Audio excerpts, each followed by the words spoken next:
Olá, pessoal! Hoje nós estamos aqui, eu e a querida Márcia. Olá, tudo bem? Pra gente compartilhar com vocês. Na verdade, a gente vai conversar sobre o que seja o DHO como parceiro de negócios. Então, pra gente começar falando sobre o que é DHO, nada mais coerente do que a gente falar o que significa DHO. Né, querida Márcia? Exato. Acho que a gente tem um histórico, né? Dentro da área de pessoas, que começa já desde o departamento de pessoal, o DP, e depois a gente teve todo um movimento de recursos humanos, os RHs, né? Depois gestão de pessoas, também foi uma designação Sim. muito utilizada, mas para nós faz sentido que a gente possa falar em desenvolvimento humano e organizacional. Né? Bacana. E quando a gente fala em desenvolvimento humano e organizacional, muitas pessoas ainda ficam na dúvida. Quem pode ser responsável por essa área, por esse setor dentro das empresas? Normalmente, né, Márcia, vem dos RHs. Os RHs que vão sendo preparados, eles assumem a posição de DHO. Por outro lado, tem crescido o movimento de alguns líderes também assumirem esse papel, porque quando a gente fala de DHO, Desenvolvimento Humano e Organizacional, ele é muito mais amplo do que o que a gente chama de RH somente. E nesse sentido, o que a gente tem percebido com esse avanço nos RHs? Que os verdadeiros parceiros de negócio que assumem o DHO, eles realmente contribuem. Por quê? Porque eles saem desse controle de gestão de pessoas. Né? E é comum a gente ver em algumas empresas os líderes, os gestores, delegarem para o RH a gestão de pessoas. E aí está o primeiro equívoco também, porque a palavra gestão vem de controle. Então, como é que nós vamos controlar as pessoas? Como é que você tem percebido isso, Márcia, nesse movimento de evolução também de gestão de pessoas para a DHO? Que eu acho que à medida que o tempo foi passando também, né, talvez a gente tenha conseguido compreender melhor o que cada processo de pessoas, vamos dizer assim, Sim. passou a representar, né? Então, quando a gente está falando de desenvolvimento humano e organizacional, a gente não está excluindo a parte da gestão, né? E muito menos dos processos que são necessários para que toda a empresa possa funcionar, né? Então, hoje, a parte do desenvolvimento humano e organizacional é mais abrangente, né? Porque ele pode envolver mais pessoas, e não só as pessoas que formalmente trabalham com recursos humanos ou na área de RH, mas ele também abrange mais processos, vamos dizer assim, dentro da área de pessoas, né? Então, assim, eu acho que quando a gente está, por exemplo, definindo, né, como que a gente pode reconhecer melhor, né, os funcionários, ou quando a gente está definindo como que a gente pode trazer benefícios para que as pessoas tenham mais vontade de estar, né, de se fidelizar à empresa, a gente está de alguma forma, né, dentro de um escopo de desenvolvimento humano e organizacional, mas isso não quer dizer, né, que a gente não possa ter todo é como se fosse um grande guarda-chuva, né? O desenvolvimento humano e organizacional, e que a gente não possa ter todos os processos, inclusive os processos mais burocráticos e os processos também que necessitam de uma gestão de pessoas, né? Então, eu acho que é nesse sentido da abrangência, né, que a gente quer falar de um DHO como um movimento, né, maior e mais amplo para as empresas e que inclui mais pessoas também, né?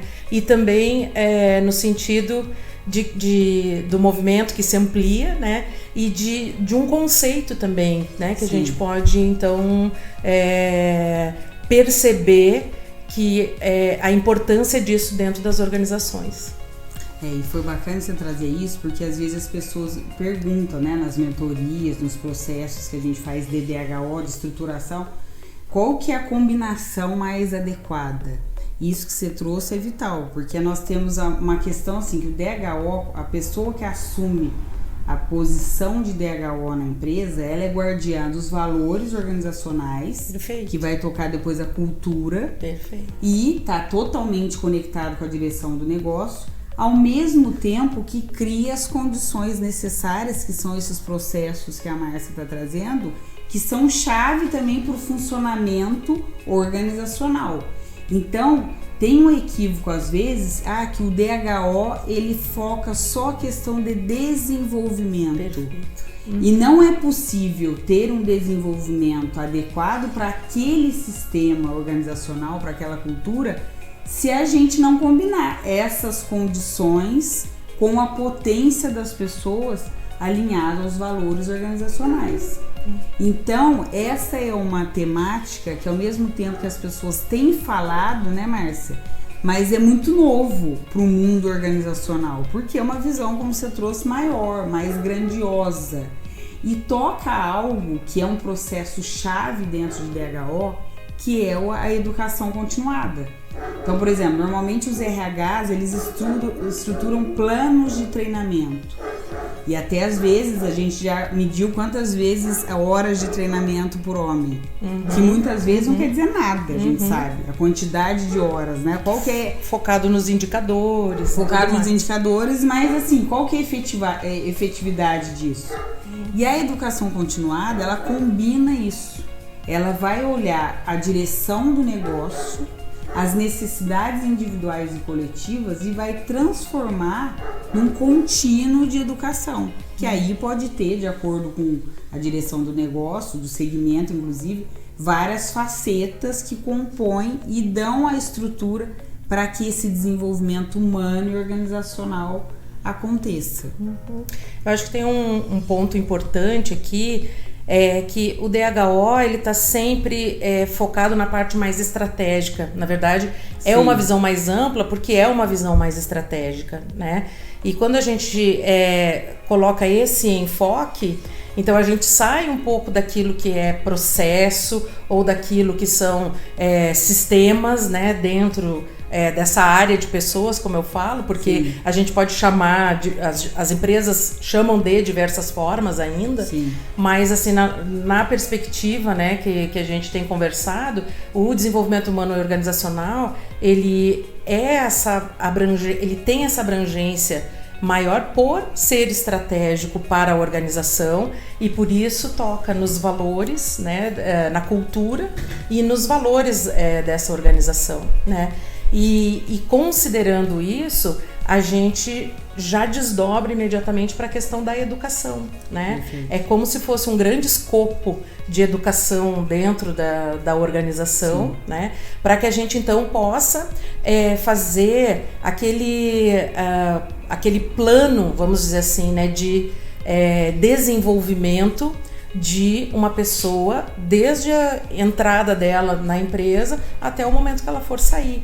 Então, eu entendo a educação continuada, né, como esse conjunto de processos ou de programas, muitas vezes, Sim. né, que abarcam desde o início, vamos dizer assim, de uma carreira e vai acompanhando a pessoa até então o momento que ela ou decida sair ou esteja em momento de sair, né?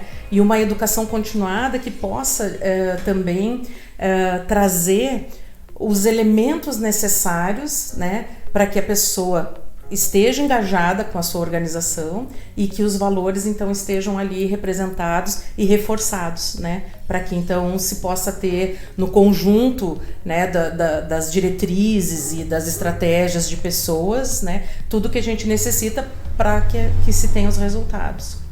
Não sei se faz sentido isso para ti, mas acho que era um pouco assim do que a gente conversava já há um tempo, né, e trouxe para cá também. É isso que a Márcia está falando, faz total sentido, até porque a gente chama, uma das nomenclaturas disso são as trilhas de aprendizagem.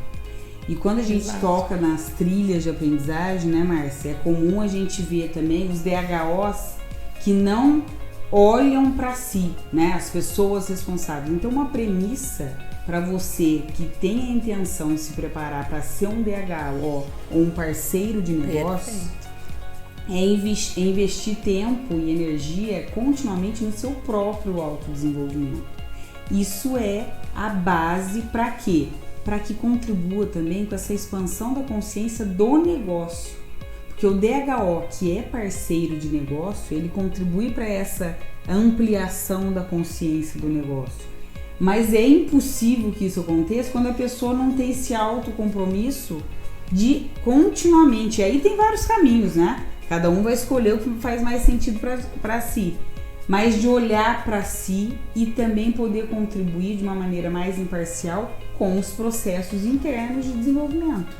E é interessante também que nós temos, inclusive, né, conceitos como o de business partner ou Sim. do consultor interno, que é o parceiro de negócios. Quer dizer, existem avanços, né, nesse sentido, mas uma coisa que eu tenho visto, né, assim, ao longo do tempo, ou trabalhando nas organizações, ou prestando serviço para organizações, é que a parte que menos cuida, né, talvez do seu desenvolvimento, é quem está justamente trabalhando para isso, né? E é um pouco natural que isso acabe acontecendo, porque existe uma prestação de serviços, vamos dizer assim, para a organização como um todo, né, ou uma responsabilidade para a organização como um todo, e acaba ficando em último lugar o desenvolvimento das próprias pessoas que trabalham para pessoas, com pessoas e para pessoas, né? Sim. E é um ponto, assim, que eu acho que merece uma atenção, porque quando a gente, então, já está nesse conceito mais ampliado, né, de desenvolvimento, a parte do autoconhecimento passa a não ser só para os líderes, né, que é um tipo de enfoque que não se pode prescindir, né, sem trabalhar a liderança, o seu autoconhecimento, e muitas vezes também saindo, claro, dos treinamentos e capacitações técnicas, né? Também a gente trabalha na área comportamental para que todas as pessoas estejam engajadas, para que elas sejam aderentes aos valores e tudo mais. Mas poucas vezes eu vi, né? Sim. Assim, ter a mesma, na verdade não é que não tenha, mas ter o mesmo nível, né? Ou a mesma intensidade de ocupação com como que então o RH vai ser desenvolvido, como a área de pessoas vai ser desenvolvida, né? E a nossa conclusão tem sido, né, de que assim, o autoconhecimento e o autodesenvolvimento, na verdade, ele é muito importante para as pessoas que trabalham para pessoas, né, e com as pessoas da organização. Muito bacana, e você me fez lembrar uma pesquisa que saiu recentemente em Harvard mesmo, que traz assim, a pessoa que assume DHO de fato com essa condição de investir no autodesenvolvimento e tem uma visão de negócios muito ampliada, são as pessoas que estão sendo cada vez mais cotadas para assumir a direção de um negócio, até como CEOs. Então isso e muda tudo, porque até então como que a gente podia imaginar que uma pessoa que viesse do RH simplesmente poderia fazer uma trilha de aprendizagem de carreira para chegar lá. E essa combinação está trazendo essa oportunidade, essa possibilidade incrível, porque é de alguma forma integrar, né, a parte objetiva da empresa com a parte mais subjetiva e conciliar isso pró longevidade do negócio. E eu acho que isso vem ao encontro da questão que tecnicamente, né, as pessoas precisam ser habilitadas, né? Mas isso não só não é suficiente, né, como para que a gente possa realmente ter essa capacidade, né, essa competência, vamos dizer assim, de enxergar a abrangência maior da organização e a organização que é feita das pessoas, né? Quanto mais a pessoa está já num caminho de autodesenvolvimento, mais então fácil fica para ela ir ascendendo, né? E ela ir encontrando lugares estratégicos que vão sim requerer algumas competências técnicas, que vão requerer gestão, né, dos resultados, gestão da mudança, mas basicamente no autodesenvolvimento é que talvez esteja a maior competência, né, para uma liderança e para essa ascensão que a gente tem visto das pessoas que saem da área humana, vamos dizer assim, da área de pessoas e vão atingindo outros graus dentro da organização, o que não era tão comum há algum tempo atrás, né? Acho que isso também veio acompanhando aquele histórico que eu falei, né? Saímos de um DP, vamos dizer assim, e fomos evoluindo, né? Assim como a gente talvez tenha saído de um movimento assim que era mais importante, né? Ser um bom técnico, ser um bom administrador, ser um bom engenheiro, ou enfim, mas hoje também pode, né, que se seja um bom diretor de pessoas para poder ser um bom diretor da organização como um todo. Acho que é nesse sentido, né, assim, que a gente tem visto um progresso muito grande nessa questão, então, de autodesenvolvimento, ser um grande diferencial dentro de competências de liderança e dentro de gestão de negócios mesmo, né, de ter, assim, domínio de um negócio. Muito bom, Marcita. A gente poderia ficar aqui horas e horas. É verdade, poderia. Ama, né, esse Exatamente. assunto. Mas foi um prazer você estar aqui conosco, a gente conversar. Muito bom. Quem puder e ainda não estiver seguindo, siga o nosso canal no Telegram, Negócios e Vida, é um canal totalmente aberto. E você que ainda não segue a Márcia no Instagram, Márcia Dias? Marcia.p.dias. E eu que estou como Cristi.mentora, Cristi com CH, esperamos vocês também lá. Beijo grande. Muito obrigada, até mais. gente. Até mais.